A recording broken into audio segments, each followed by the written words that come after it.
आज के क्लास में आप सबका बहुत बहुत स्वागत करते हैं। सुन लो, आयोग के ड्रामा चालू हो गई बा। जौन बीपीएससी के परीक्षा के डेट निर्धारित कइल करला उ परीक्षा के डेट कैंसिल। अभी तो आयोग के ड्रामा चालू भइल बा और कुछ दिन के बाद से शासन और प्रशासन सब के ड्रामा चालू हुई।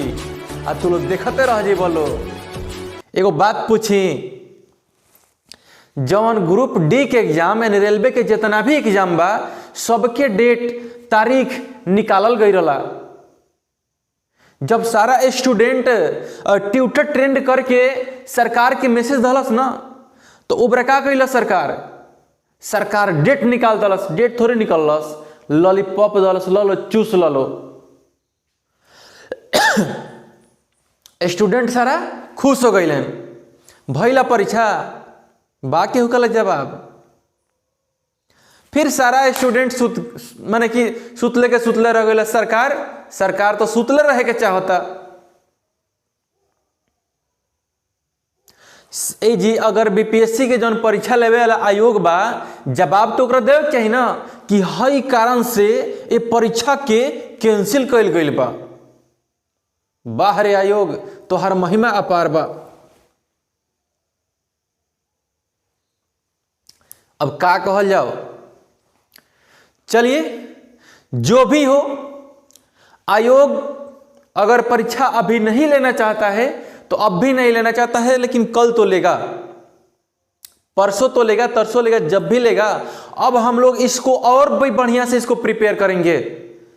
आयोग ने जो खेल खेला है स्टूडेंटों के साथ, उसको तो भुगतान करना पड़ेगा। चलिए जो भी हो, हम लोग और पूरे दमखम के साथ आज से फिर से एकदम एक नया स्तर से तैयारी में जुड़ते हैं। और कहने का मतलब यह है कि आयोग ने जब परीक्षा को कैंसिल कर दिया है तो हम उसी पे नहीं रहेंगे कि आयोग ने परीक्षा को कैंसिल कर दिया है और हम क्या करें, अब सोने बैठ जाएं या चले फिर मूवी देखने। नहीं, उस प्रकार का हम लोग कोई भी काम नहीं करेंगे। आयोग ने परीक्षा कैंसिल किया है तो हम लोग और दम लगाएंगे। और जो भी हम लोग प्रैक्टिस सेट लगाते थे, कम से कम अगर 3 प्रैक्टिस सेट हम लगाते थे ना पर डे, अब 3 नहीं लगाएंगे, अब 5 के 5 लगाएंगे प्रैक्टिस सेट पर डे। और भी मजबूती के साथ हम आयोग के सामने जाएंगे कि अब कैसे करोगे तुम परीक्षा कैंसिल करके दिखाओ। और परीक्षा लेनी है ना, जिस बेस पे लो, हम उसमें अव्वल होकर दिखाएंगे। अगर 125 कटअप जाता है, 130 कटअप जाएगा ना, तो हम 135 लाख करके दिखाएंगे। लेकिन उसके लिए मेहनत करनी पड़ेगी और दमखम के साथ आज से हम लोग जुड़ते हैं अपने तैयारी में। ओके, चलिए आज के क्लास को हम लोग यहीं पे स्टार्ट करते हैं। हम लोग का आज का क्लास होने वाला है परिवार नियोजन यानी कि फैमिली प्लानिंग। यहां से हर बार आयोग ने परीक्षा में 1 या 2 क्वेश्चन को निकाल करके दिया ही दिया है। तो इत्मीनान से इस पूरे लेक्चर को आज हम लोग डिस्कस करेंगे, हर पहलू को छुएंगे। ऐसा कोई भी पहलू नहीं है जो हम लोग की आंखों से, हम लोग के क्षेत्र से इधर से बच करके निकल जाए। ये आयोग नहीं है जो इधर से आएगा हेने से चुरा के हेने से निकल जाएगा। ये आज हम लोग कसकर तैयारी करेंगे। चलिए देखते हैं। सबसे पहले समझते हैं कि ये परिवार नियोजन आखिर होता क्या है। What is family planning? Family planning क्या होती है? देखिए, परिवार कल्याण के लिए बच्चों की संख्या सीमित कर, परिवार कल्याण के लिए, यहां पर कल्याण की एक बात आई हुई है, तो परिवार कल्याण का मतलब क्या होता है, इस चीज को सबसे पहले समझिए। कल्याण मतलब होता है भला होना। आप एक बात बताइए, मैं सबसे पहले एक एग्जाम्पल आपके सामने रखता हूं। आपके घर में मान लीजिए कि 4 बच्चे हैं। ओके, 4 बच्चे हैं और कोई बाहर से उनके घर वाला क्या करता है, कोई सामान खरीद करके लाता है, ठीक ना। और वो सामान कितना है, मात्र 4 ही है। 4 कोई भी मिठाई खरीद कर लाया, चारों में तो आसानी से बांट दिया। अब यही बच्चे 8 हो जाते हैं और फिर भी मिठाई का संख्या 4 ही रहता है, तो थोड़ा थोड़ा बटेगा।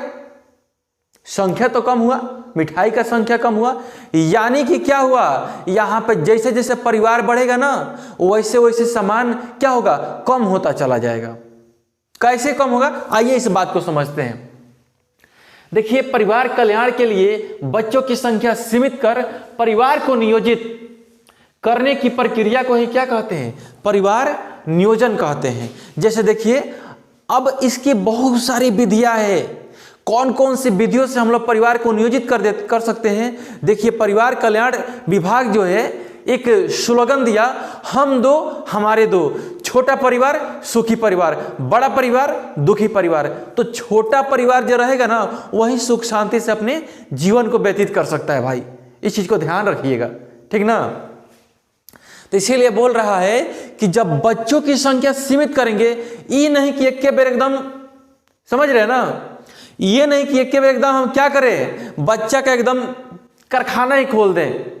जब बच्चे का कारखाना खुल जाएगा भाई तो समझ रहे हैं ना, अब क्या होगा, कमाने वाला एक गो, खाने वाला 10 गो, कैसे हम सबका भरण पोषण कर पाएंगे, कैसे बच्चों को पढ़ा पाएंगे।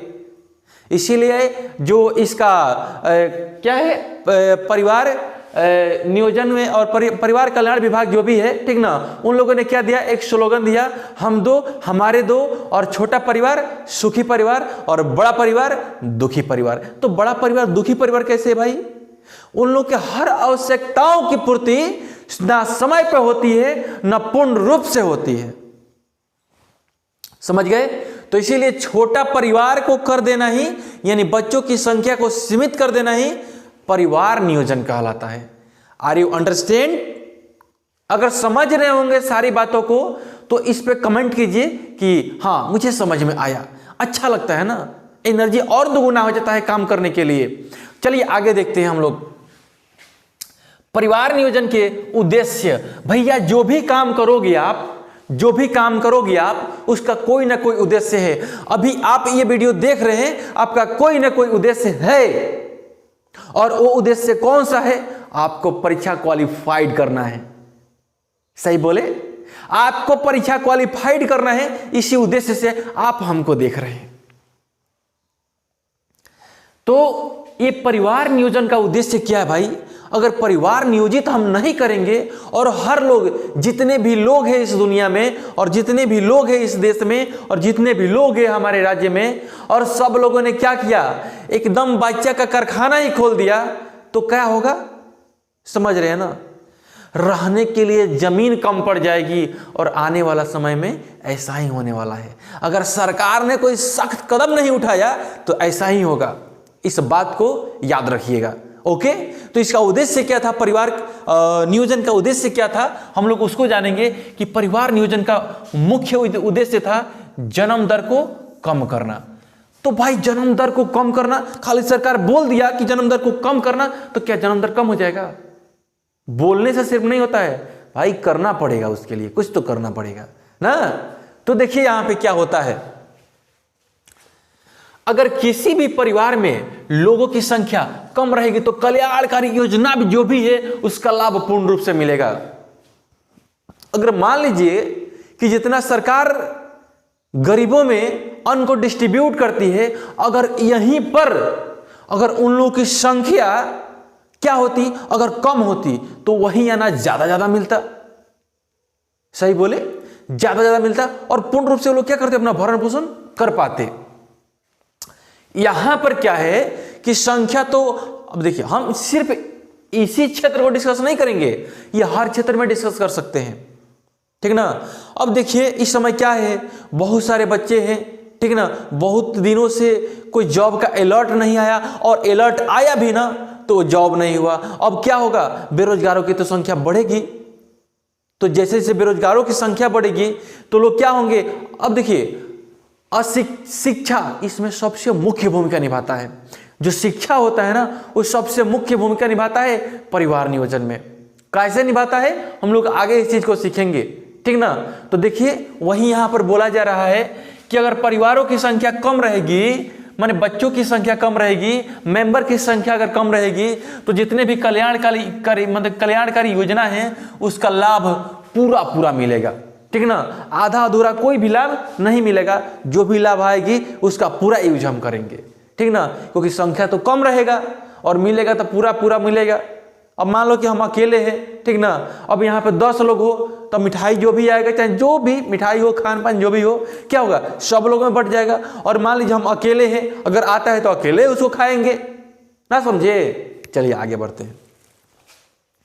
देखिए यहाँ पे एक बात यहाँ पे समझिएगा कि जनसंख्या बढ़ने का मुख्य कारण क्या होता है भाई। जनसंख्या, पॉपुलेशन इतना मतलब तेजी से बढ़ रहा है कि हम लोग, वो तो मान लो कि गवर्नमेंट ने डिसाइड किया है कि 2030 के बाद हम लोग क्या करेंगे, चीन को पीछा कर देंगे। लेकिन कभी आपने आंकड़ा देखा? आंकड़ा जाकर के देखिए, आंकड़ा जाकर के देखिए, चीन का और भारत का आंकड़ा क्या है, आपको खुद पता चल जाएगा हम लोग कितना साल के बाद ये चीन को पीछा कर देंगे, ठीक ना। यहां पर बात को समझिए। जनसंख्या बढ़ने के मुख्य कारण, भाई इसका मुख्य कारण क्या है कि जनसंख्या इतना तेजी से बढ़ रहा है। कुछ तो कारण होगा इसका कि जनसंख्या इतना तेजी से क्यों बढ़ रहा है। तो देखिए, जन्म दर ज्यादा और मृत्यु दर कम। अभी तक के समय, अभी जो भी चल रहा है, आप जाकर के देखिए, आप डाटा को उठा करके देखिए कि जो डाटा हम लोग के यहां प्रेजेंट है, हम लोग के सामने जो प्रेजेंट है, ठीक ना, गूगल पे जाइए या यूट्यूब पे जाइए, उसको सर्च मारिए और देखिए कि हम लोग के यहां का भी डाटा क्या है। देखिए, इस चीज को सबसे पहले मतलब समझने से पहले आप खुद में एक आकलन कीजिए कि आपके आसपास में क्या जितने बच्चों का जन्म होता है, तो क्या मतलब बच्चों की जन्म दर ज्यादा है, ज्यादा बच्चे जन्म लेते हैं या ज्यादा मरते हैं। तो आपको एक ही रिजल्ट आएगा सामने कि ज्यादा बच्चों का जन्म हो रहा है और मरते कम है। तो इससे आप क्या अनुमान लगाइएगा कि जन्म दर तेज है यानी कि ज्यादा है और मृत्यु दर कम है। यह एक पॉपुलेशन का, जो पॉपुलेशन ग्रोथ कर रहा है, इसका यह मुख्य कारण होता है कि जन्म दर ज्यादा है और मृत्यु दर कम है। ठीक है, आगे देखिए। अब उसके बाद से एक ये थोड़ा सा मतलब उलझा हुआ क्वेश्चन है, ठीक ना, गर्म जलवायु, हॉट क्लाइमेट। हॉट क्लाइमेट कैसे हो सकता है? तो देखिए, पूरे भारत के साथ साथ ये उत्तर प्रदेश और जो बिहार का राज्य है, ठीक ना, ये कुछ स्पेशल है, ये कुछ स्पेशल है। और कैसे स्पेशल है ये अभी बता रहे हैं आप सबको हम। तो देखिए, हम यही बात बता रहे थे कि यहां पर जो दिया है गर्म जलवायु यानी कि हॉट क्लाइमेट, तो हॉट क्लाइमेट का मतलब क्या होता है भाई? हॉट क्लाइमेट कैसे मतलब कि ये जनसंख्या बढ़ सकता है कैसे? तो देखिए, सबसे पहले बात बताते हैं आप लोग को कि हॉट क्लाइमेट होता क्या है। पहले हॉट क्लाइमेट का मतलब होता है कि कुछ ऐसे चिन्हित क्षेत्र होते हैं, जैसे मान लीजिए कि हम अभी क्या बोले आप लोग को, उत्तर प्रदेश और बिहार, ये खास करके हैं, ठीक ना। यहां पर जो भी मतलब महिलाएं होती है, ठीक ना, वो गर्म जलवायु के वजह से वो क्या होती है, जल्दी ही उसमें प्रजनन क्षमता आ जाती है। जैसे प्रजनन करने की क्षमता उन लोगों में बहुत जल्दी ही विकसित हो जाती है। तो इसी के वजह से अगर हम दूसरे जगह पे मतलब दूसरे जगह चर्चा करते हैं, तो दूसरी जगह पे ऐसा कुछ नहीं है, वो सिर्फ ये मतलब उत्तर प्रदेश और बिहार में सबसे ज्यादा है। तो आप देखिए ना, सबसे पहले हॉट क्लाइमेट कहाँ की है सबसे ज्यादा, ठीक ना। तो डाटा को उठाइएगा तो सबसे पहले अव्वल में आएगा बिहार, उसके बाद उत्तर प्रदेश, ठीक ना। तो यहाँ पे कुछ जलवायु है, यहाँ का गर्म है, जिसके वजह से यहाँ की जो भी महिलाएं नहीं मतलब जो भी लड़कियां होती है, क्या होती है, प्रजनन के लिए बहुत ही जल्दी वो विकसित हो जाती है, यानी कि बच्चे को जन्म देने के लिए एबल हो जाती है। तो एक इसका कारण पॉपुलेशन को बढ़ाने का एक ये भी कारण हो सकता है, ठीक ना। अब उसके बाद से देखते हैं हम लोग बेरोजगारी। बेरोजगारी का अगर हम बोले तो बेरोजगारी, यहां पर देखिएगा बेरोजगारी दिया हुआ है। बेरोजगारी कैसे हो सकता है भाई? बेरोजगारी से कैसे बच्चे के मतलब पॉपुलेशन बढ़ सकता है? ये तो सोचने वाली बात है। तो बेरोजगार कौन है? कुछ शिक्षित भी है और बहुत सारा अशिक्षित है। बेरोजगार कुछ शिक्षित है और बेरोजगार थे बहुत सारा अशिक्षित है, ठीक ना। जो अशिक्षित है वो भी बेरोजगार है और जो शिक्षित है वो भी बेरोजगार है, लेकिन बस दोनों में कुछ अनुपात की कमी है कि किसकी संख्या ज्यादा है और किसकी संख्या कम है। तो हम जब जाएंगे शिक्षा को समझाने के लिए इसी में तब बताएंगे आपको, ठीक ना। आगे चलिए, आप देखिए शादी का जल्दी होना। हम लोग के यहाँ अगर देखेंगे भारत में, ठीक ना, भारत के जो दबे कुचले राज्यों में कुछ दबे कुचले जगह होता है, ठीक ना, जहाँ पे क्या होता है, सरकार की बहुत सारी योजनाएं वहां तक नहीं पहुंच पाती है, ठीक ना। हम उस जगह की बात बोलते हैं। और तो कुछ मतलब ये देखने को मिल रहा है कि ये थोड़ा सा ट्रेंड माने क्या हो रहा है, माने खत्म होते जा रहा है आस्ते आस्ते। पहले बाल विवाह था, तो बाल विवाह में क्या होता था, शादियां पहले हो जाती थी और जितना पहले शादी होगा, ठीक ना, वो क्या होगा, मान लीजिए कि आज 5 साल या 10 साल में शादी हो गया, बच्चे 12 से 14 वर्ष में वो क्या होते हैं, विकसित हो जाते हैं, बच्चे को जन्म देने के बल हो जाते हैं। लेकिन क्या उस समय वो बच्चे को जन्म देंगे तो क्या उन लोग का शरीर डेवलप कर पाएगा? नहीं, डेवलप नहीं कर पाएगा। लेकिन एक कारण हम इसको मानते हैं, ठीक ना, लेकिन कितने लोगों को समझाइएगा आप? ऐसे बहुत सारा केस आपको मिलेगा देखने के लिए कि कम उम्र में शादी हो जाता है और वो बच्चे को जन्म दे देती है, ठीक ना। एक मुख्य कारण ये भी होता है कि क्या होगा, अगर उसका शादी मान लीजिए पहले होता है, मान लीजिए 15 वर्ष की उम्र में होता है, जो शादी उसका होना चाहिए 18 या 20 वर्ष की आयु में होना चाहिए, वो अगर 15 वर्ष में होता है तो उसको समय ज़्यादा मिल जाता है बच्चे को पैदा करने के लिए। तो जब समय ज़्यादा मिलेगा तो बच्चे का प्रोडक्शन भी वो ज़्यादा ही करेगी, ठीक ना। तो एक मुख्य कारण में ये भी आता है, ठीक ना, जल्दी शादी का हो जाना, ठीक ना। और एक क्या बता रहे थे हम वही बता रहे थे, गरीबी और अशिक्षा। गरीबी और अशिक्षा का इसमें क्या संपर्क है भाई? तो देखिए, सबसे पहले क्या लोग जो होते हैं, अब देखिए हम अपने यहाँ की बात बताते हैं, हम बिहार की बात बताते हैं, और बिहार को छोड़ करके अन्य बहुत सारे राज्यों में ये बात लागू होता है कि जहाँ के लोग अगर शिक्षित नहीं है वो इस बात को कभी नहीं समझ पाएंगे कि जनसंख्या कैसे बढ़ रहा है। नहीं समझ में आया, हम जानते हैं आप लोगों को। देखिए यहां पे अशिक्षा और गरीबी, और हम आगे लिखे यहीं पर जागरूकता की कमी। कितने लोगों को यह पता है कि बच्चे का जन्म कैसे होता है? कितने लोगों को पता है? हम पूरे, जैसे मान लीजिए पूरे भारत और पूरे बिहार की बात बताते हैं, तो कितने लोगों को पता है? देखिए कुछ लोग क्या समझते हैं, ठीक ना, बात को थोड़ा सा ध्यान से समझिए, गहराई से समझिएगा, कि कुछ लोग समझते हैं कि जब महिला में अंडो उत्सर्जन यानी कि मासिक चक्र आया हुआ है तो जो रुधिर का स्रावन 1 से लेकर के 5 दिनों तक होता है, उतने ही काल में अगर कोई पुरुष महिला से संभोग करता है, यानी उसके साथ क्या करता है, संबंध बनाता है, तब भी जाकर के तभी क्या होते हैं, बच्चे पैदा होते हैं। कितने लोगों के मन में ये बातें चलती है कि जब उसका रुधिर स्रावन हो रहा है, एमसी आया हुआ है, तो उसके साथ संपर्क बनाएंगे, हम संभोग करेंगे तो क्या होगा, बच्चे का जन्म हो जाएगा। बहुत सारे लोग इस बात को समझते हैं। अब तो यहां पे क्या हुआ, वो लोग समझते हैं कि 1 से लेकर के 5 दिन तक इस अराउंड में हम जो भी महिला है उसे क्या करेंगे, संभोग नहीं करेंगे, ठीक ना।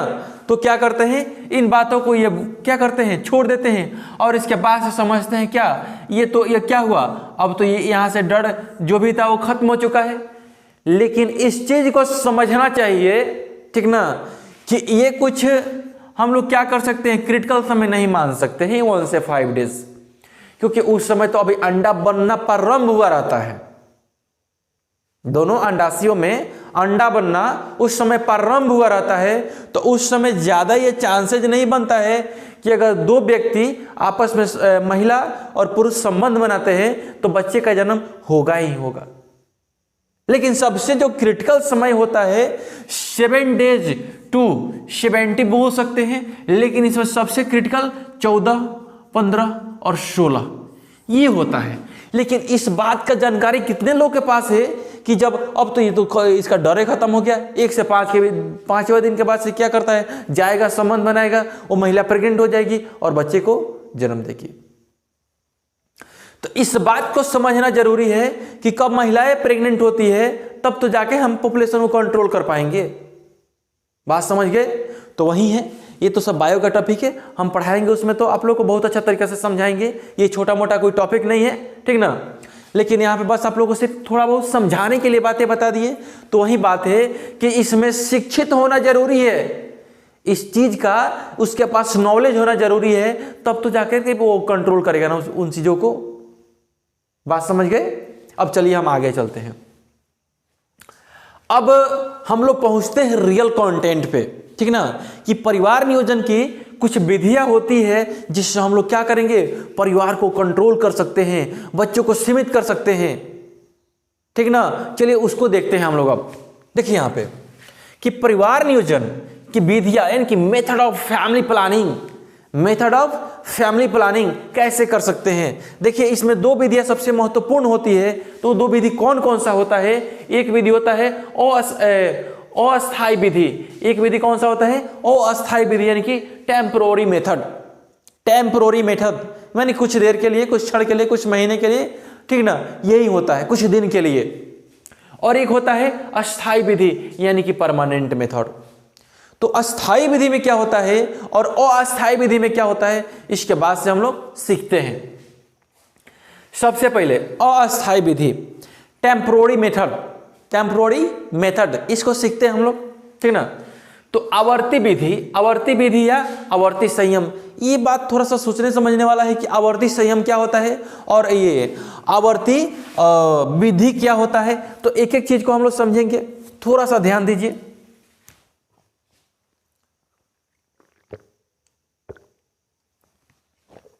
देखिए हमें इस विधि का प्रयोग महिलाएं मासिक चक्र में होने वाले जो परिवर्तन होते हैं उसी के आधार पे करते हैं। देखिए जो भी मासिक चक्र आता है महिलाओं को, ठीक ना, तो इस बात को सही तरीका से उसको पता होना चाहिए, तब जाके फैमिली कंट्रोल हो सकता है, ठीक ना। तो इस बात का जानकारी उसके पास होना चाहिए कि उसमें कौन कौन सा परिवर्तन हो रहा है, किस प्रकार से परिवर्तन हो रहा है, उसका समय कितना से कितने दिन के बीच में चल रहा है, कितने से कितने दिन के बीच में उसे मासिक चक्र आ रहा है। ये तो बात तो महिला ही जान सकती है। तो इसमें होने वाले परिवर्तन के बारे में उस महिला को अच्छा सा जानकारी होना चाहिए। नहीं तो अगर उस महिला को अच्छा सा जानकारी नहीं होता है, वो समझती है कि चलिए 5 तारीख को क्या हुआ है, मासिक चक्र आया हुआ है और ये तो क्या हुआ 10 तक तो खत्म हो जाएगा। अब बताइए यही डेट अगर क्या हुआ, वो क्या मतलब वो भूल गई, ठीक ना, तो फिर तो समस्या होगा। तो उसमें होने वाले परिवर्तन कि 5 दिन, 10 दिन, 15 दिन, जितना दिन उसको जितना परिवर्तन होता है ना, क्योंकि सभी महिलाएं एक जैसी नहीं होती है। हालांकि इसको माना गया है 1 से लेकर के 28 दिन के बीच में क्या होता है, मासिक चक्र जो होता है ना फिर से रिपीट कर देता है। लेकिन इस प्रकार का कंडीशन हर महिलाओं में देखने को नहीं मिलता है। कुछ महिलाओं का मासिक चक्र पहले आ जाता है, कुछ लोग में थोड़ा सा समय लगता है। तो ये कुछ जितना भी परिवर्तन होता है उस महिला को ध्यान रखना पड़ेगा। आइए आगे देखते हैं। इस विधि में अंडोत्सर्ग के संभावित दिन कि जब से मासिक चक्र आता है उसमें अंडो उत्सर्जन, अंडा का ओवुलेशन, अंडा बनना प्रारंभ हो जाता है। जो दोनों ओवरी होता है ना उसमें अंडा बनना प्रारंभ हो जाता है। तो देखिए संभावित दिन से 3 दिन पहले, जब मासिक चक्र आने वाला हो उससे 3 दिन पहले और 3 दिन बाद तक क्या करना चाहिए भाई, उस महिला के साथ अगर फैमिली को कंट्रोल करना है तो उसके साथ संभोग नहीं करना चाहिए, सेक्सुअल रिलेशनशिप में नहीं आना चाहिए। समझ लीजिए इस बात को, ठीक ना। फिर बाद में मत कहिएगा कि नहीं बताए हैं, ठीक है। देखिए यहां पे मासिक चक्र के 10 से 17 दिन का जो बीच का काल होता है ना, वो देखिए यहाँ पे क्या लिखे हैं, 10 से लेकर के 17 दिन का जो काल होता है उससे असुरक्षित काल कहा जाता है। असुरक्षित काल क्यों कहा जाता है? मैंने अभी आप लोगों को बताया यहाँ पे कि 14, 15, 16 का ये जो दिन होता है ना बहुत क्रिटिकल होता है, और प्रेगनेंसी के लिए इसको क्या माना जाता है? असुरक्षित दिन माना जाता है, क्योंकि इस 1, 2, 3 माने ये जो भी दिन है ना, यहाँ पे तो हम लिखे हैं 10 से लेकर के 17 दिन के बीच में, ठीक ना, ये असुरक्षित काल होता है, क्योंकि इस बीच में अगर कोई पुरुष किसी महिला के साथ संभोग करता है तो 100 नहीं 110% चांसेस बनता है कि वो महिला प्रेग्नेंट हो जाएगी।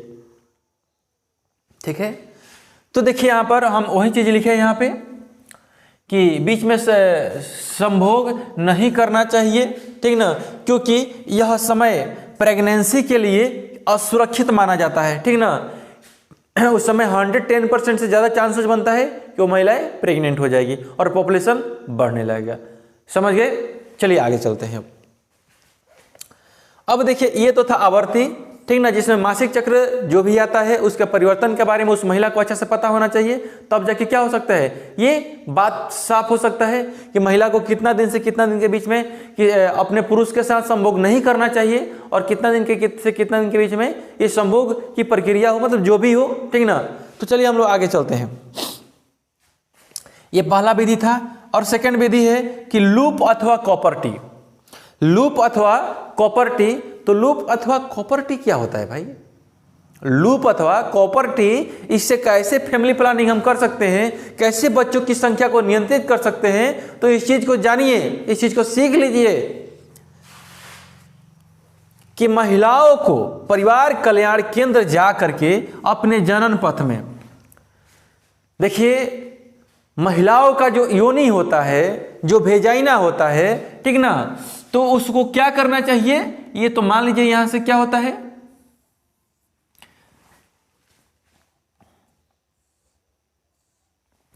जनन पथ का बात बोल रहा है भाई।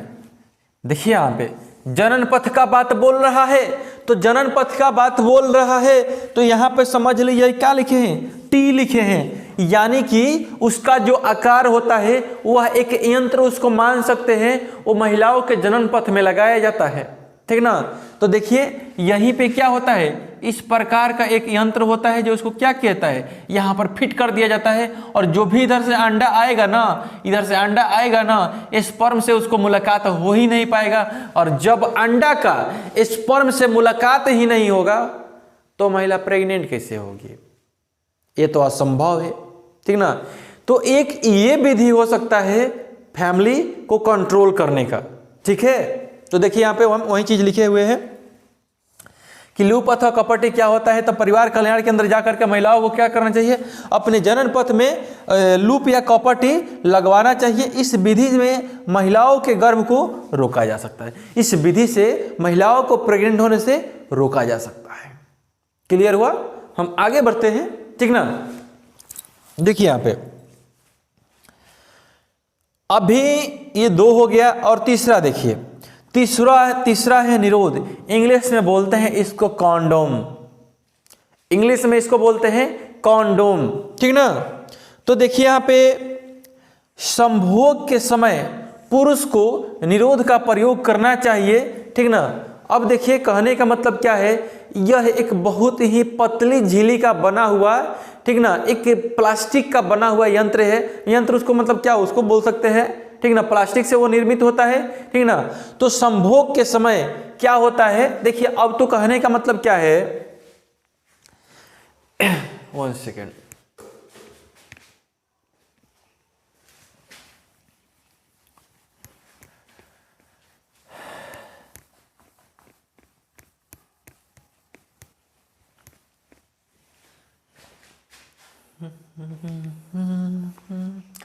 देखिए हम बता रहे थे निरोध के बारे में बता रहे थे, तो इसका प्रयोग कैसे होता है कि जो पुरुष होते हैं ना,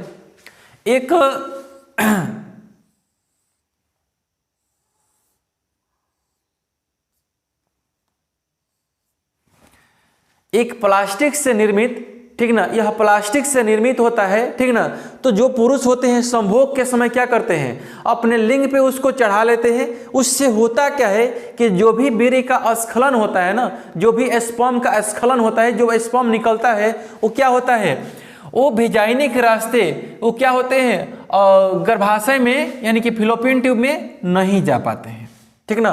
वो वीर्य स्खलित होकर यानी स्पर्म स्खलित होकर निकल करके इस प्लास्टिक से निर्मित चीज में क्या होता है, इसी में रह जाता है। और इसीलिए क्या होता है, मतलब वहां पे गर्भधारण से महिलाओं को बचाया जा सकता है। तो एक ये कारण हो सकता है, मतलब एक विधि हो सकता है। इस विधि से क्या कर सकते हैं, फैमिली को कंट्रोल कर सकते हैं, फैमिली पॉपुलेशन को कंट्रोल कर सकते हैं। तो देखिए एक निरोध हो सकता है ये। अब यहाँ पर देखिए एक चीज बताया है कि यह किस चीज से बना होता है, तो यह बना होता है, इस चीज को याद रखिएगा। ये क्वेश्चन यहाँ से देखा गया है, आयोग ने यहाँ से क्वेश्चन को लाया है। यह किस चीज से बना होता है, तो यह पॉलीयूरेथिन देखिए, तो पॉलीथीन से बना होता है। देखिए कहने का प्लास्टिक से बना होता है, तो इसको एक ट्रिक के माध्यम से प्लास्टिक से ये पॉलीयूरेथिन, ये ध्यान में आ जाएगा, ठीक ना, ये क्लियर हो सकता है। तो देखिए यह सिर्फ पुरुषों के लिए नहीं बनाया गया है, और इसी प्रकार से क्या है, महिलाओं के लिए भी बनाया गया है, ठीक ना। तो ये दोनों हो सकता है, जो भी चाहे इस विधि का प्रयोग कर सकता है, महिला भी कर सकते हैं और पुरुष भी कर सकते हैं। आगे बढ़े हम, देखिए यहाँ पे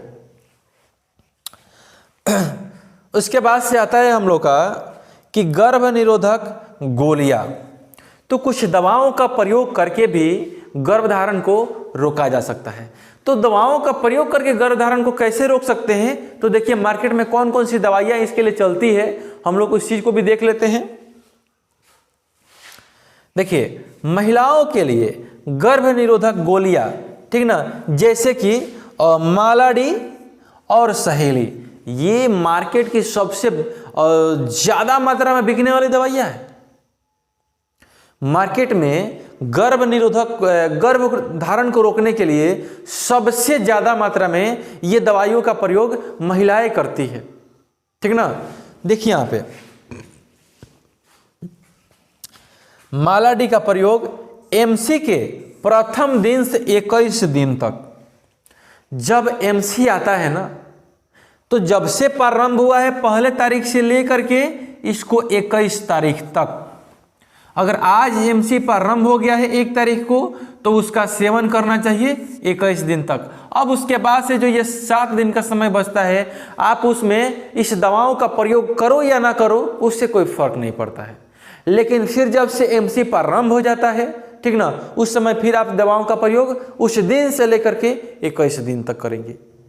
तो इस 21 दिन से लगता है ना कि 1 से लेकर के 21 दिन तक का जो समय होता है बहुत ही क्रिटिकल होता है, ठीक ना। उसमें प्रेगनेंसी के चांसेस सबसे ज्यादा रहते हैं, ठीक ना।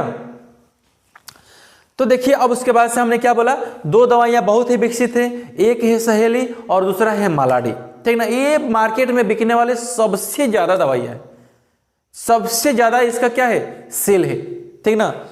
तो देखिए यहां पे हम आगे चलते हैं और इसके साथ साथ एक चीज को और जान लीजिए, ठीक ना।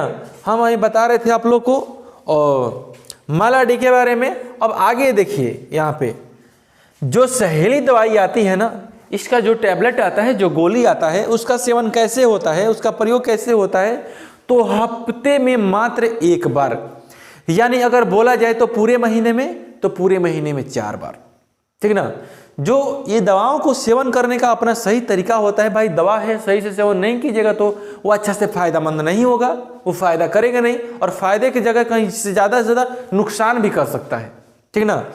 तो हम लोगों ने क्या देखा, इन 2 दवाओं के बारे में देख लिया, एक था मालाडी और दूसरा था सहेली के बारे में, ठीक ना। और अभी मार्केट में जो सबसे ज्यादा चर्चित जो कोई चीज चल रहा है गर्भधारण को रोकने के लिए, वो चल रहा है एक इंजेक्शन आया हुआ है, ठीक ना। वो इंजेक्शन कैसे काम करता है हमने अभी बताया आप लोग को कि जो मालाडी दवाई है 1 से लेकर के 21 दिन तक उसका सेवन करना चाहिए, और उसके बाद से जो सहेली है उसको हफ्ते में मात्र 1 बार लेनी है, यानी 4 बार। तो देखिए लोग आजकल क्या होते हैं, थोड़ा सा मतलब क्या कर रहे हैं, ज्यादा लाइफ लॉन्ग बातों को सोच रहे हैं, ठीक ना। तो यहाँ पर देखिए एक इंजेक्शन है जिसका नाम है डिपो-प्रोवेरा। डिपो-प्रोवेरा जो इंजेक्शन है मात्र 3 महीना में एक बार उस इंजेक्शन को लगवाते हैं, ठीक ना। और एक बार इंजेक्शन को लगवा लीजिए तो 3 महीना ना कोई गोली खाना पड़ेगा, ना ही किसी चीज का प्रयोग करना पड़ेगा, ठीक ना। तो इन सारी चीजों से निश्चिंत हो जाएंगे, ठीक ना। किसका प्रयोग करने के बाद से? इस इंजेक्शन का प्रयोग करने से। कौन सा इंजेक्शन है भाई? डिपो-प्रोवेरा इंजेक्शन है। इसका प्रयोग महीने में 3 महीने पे एक बार किया जाता है, ठीक ना। अब चलिए इसके साथ साथ हम लोग देखिए, अब कहने का मतलब क्या है भाई, ये प्रयोग में जो आने वाली विधियां है, तो जहां से एग्जाम में क्वेश्चन टच करता है उन सारी विधियों को हमने लाया यहां पे, ठीक ना। इसके अलावा और भी कुछ विधियां हो सकती है भाई, ठीक ना। तो देखिए एक और अंतिम विधि जो होती है, ठीक ना, किसमें का हम लोग 2 विधि पढ़ रहे हैं ना यहाँ पे। तो अभी पहला विधि पे हम लोग डिस्कस चालू किए हैं, अस्थाई विधि पे डिस्कस यहाँ पे चालू हुआ है। तो अस्थाई विधि में हम लोगों ने 1 2 3 4 विधियों को देखा, ठीक ना। पहला विधि हम लोग का था आवर्ती और आवर्ती संयम, ठीक ना। तो इसमें हमने बोला जो भी मासिक चक्र आता है उसका परिवर्तन किस प्रकार से होता है, महिलाओं को उसको ध्यान रखना चाहिए। और इसके बाद सेकंड था लूप यानी कि कॉपर टी, जो जनन पथ होता है उसमें क्या करते हैं, उसको लगा देते हैं, उसका आकार टी के जैसा होता है इसीलिए उसको कॉपर टी बोलते हैं, ठीक ना। और उसके बाद से हमने बोला ये निरोध यानी कि कंडोम का प्रयोग करके क्या हो सकता है, पॉपुलेशन को कंट्रोल किया जा सकता है, ये तीसरा था। और चौथा यहाँ पे आता है गर्भ निरोधक गोलियां, तो कुछ दवाओं का प्रयोग करके भी हम लोग गर्भ को रोक सकते हैं। और देखिए यहाँ पर एक आता है जिसका नाम है आत्मसंयम। अगर महिला और पुरुष दोनों आत्मसंयम बना लेते हैं तो इंसान किसी भी चीज का प्रयोग नहीं करना पड़ेगा, ना ही निरोध का प्रयोग करना पड़ेगा, ना ही दवाओं का प्रयोग करना पड़ेगा, ना ही इंजेक्शन का प्रयोग करना पड़ेगा, ना ही कॉपर टी का प्रयोग करना पड़ेगा। अगर उन दोनों में अंडरस्टैंडिंग हो तब तो मुझे उसको छोड़िए, यहाँ पे क्या है आत्मसंयम, उन दोनों में क्या होना चाहिए, आत्मसंयम होना चाहिए। इससे भी पॉपुलेशन को कंट्रोल किया जा सकता है। ओके, इस चीज को आप मुझे लगता है कि अच्छा समझे होंगे। अब चलिए हम इसके बाद से देखते हैं, अभी हम लोगों ने क्या देखा, ये था हम लोग के अस्थाई विधि। अब देखते हैं ये था अस्थाई, अब देखेंगे अस्थाई विधि। अब इसके बाद से देखते हैं अस्थाई विधि क्या होता है। तो अब देखिए ये रहा अस्थाई विधि। हमने अभी पढ़ा टेम्पोररी मेथड, वो आज करेंगे कल खत्म हो जाएगा, आज करेंगे कल खत्म हो जाएगा, परसों करेंगे तरसों खत्म हो जाएगा। लेकिन ये है परमानेंट मेथड, यह जब एक बार हो गया तो फिर दोबारा उसमें किसी प्रकार का चेंजिंग नहीं किया जा सकता है, ठीक ना। तो देखिए ये क्या होता है, परमानेंट मेथड क्या होता है कि यह विधि पुरुष और महिलाओं में शैल चिकित्सा के द्वारा, देखिए सबसे पहले शैल का मतलब समझिए। शैल मतलब क्या होता है, ये आयुर्वेद के समय से ये जो वर्ड है माने क्या है, प्रचलित है। शैल मतलब होता है चीड़-फाड़, चीड़-फाड़ का मतलब होता है ऑपरेशन। बात समझ गए। तो बोला जा रहा है कि यह विधि पुरुष और महिलाओं में शैल चिकित्सा के द्वारा गर्भधारण की संभावना को पूरी तरह से समाप्त कर दिया जाता है। इसमें पूरी तरह समझ रहे हैं ना, एकदम परमानेंट कर दिया जाता है कि ये फिर से कभी नहीं हो सकता है। भाई इसमें होता क्या है, हम लोग अभी समझते हैं इन चीज को, क्या होता है इसमें। तो बोला जा रहा है यह जो मेथड होता है यानी यह जो विधि होता है कितने तरह के होते हैं, यह 2 तरह के होते हैं। एक होता है नसबंदी और दूसरा होता है नलबंदी। तो नसबंदी को इंग्लिश में बोलते हैं वैसेक्टोमी, इंग्लिश में वैसेक्टोमी बोलते हैं, और इसको बोलते हैं ट्यूबेक्टोमी। तो इसको वैसेक्टोमी क्यों बोलते हैं, ट्यूबेक्टोमी क्यों बोलते हैं, जब अंदर चलेंगे तो इन चीज को समझेंगे। सबसे पहले हम समझते हैं कि नसबंदी क्या होता है। देखिएगा, ध्यान दीजिएगा कि जो नसबंदी क्या होता है, वैसेक्टोमी क्या होता है, इसमें पुरुष जो होते हैं ना उसकी जो शुक्रवाहिनी नलिकाएं होती है, तो सबसे भैया मतलब कहने का मतलब क्या है, इस चीज को समझना जरूरी है कि शुक्रवाहिनी नलिका क्या होता है। तो देखिए यह पुरुष का एक जनन तंत्र हम बनाए हुए हैं। इस पुरुष में ये जो वृषण होता है ना, इस वृषण में ही क्या होता है, 250 कपाट होता है, जिन कपाट में क्या होता है, शुक्रवाहिनी, कुछ शुक्राणु उसमें क्या होते हैं, माने उसी में शुक्राणु बनते हैं। एक ठेठ भाषा में समझिए, ये वाला जो वृषण है, ये वाला जो वृषण है, इन दोनों में शुक्राणु बनते हैं। और शुक्राणु बनना यहाँ पे कोई मुख्य कार्य थी नहीं है, ठीक ना, बनना ये तो मुख्य ही है, लेकिन देखिए इसमें शुक्राणु बन जाएगा, लेकिन शुक्राणु इसमें बनता है और ये जो नस जा रहा है ना, इसी नस को हम लोग क्या बोलते हैं, शुक्रवाहिनी नस, शुक्रवाहिनी नलिका बोलते हैं। इसमें शुक्राणु बनेगा और किसी न किसी तरीके से ये क्या होगा, शीशन के माध्यम से बाहर निकल जाएगा, ठीक ना।